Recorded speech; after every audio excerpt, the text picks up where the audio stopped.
চলে গেছি। কি হয়েছে বলো? আজকে টোটোটা খুব খারাপ হয়ে গেছে, 4 টাকাতে তেল ভরতে পারিনি গাইস। চলো শুরু থেকে শুরু করা যাক। আমরা সবাই মিলে যাব দুর্গাপুর স্কন, কারণ সাধ্বিক মানে মাম্মার একটা ছোট্ট ভাইয়ের অন্নপ্রাশন ছিল।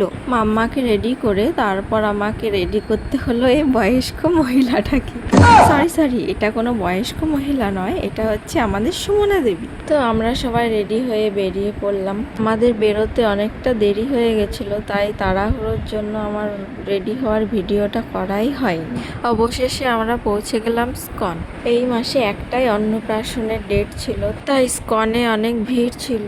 আমরা একটা ফাঁকা জায়গা দেখে বসলাম। তারপর আমরা মন্দির থেকে বাইরে এলাম কটা ভিডিও করার জন্য। মাম্মার কাকায়ের অনেক দিনের ইচ্ছা মামার সাথে ভিডিও করার, কিন্তু মাম্মা তার কাকায়ের সাথে ভিডিও করতে চায় না। মন্দিরে অনেক ভিড় থাকার কারণে সাধ্বিকের প্রসাদ খাওয়া ভিডিওটা করা হয়নি। মাম্মা এখনো ঝাল খায় না, তাই মাম্মাকে প্রসাদটা খাওয়ানো হলো।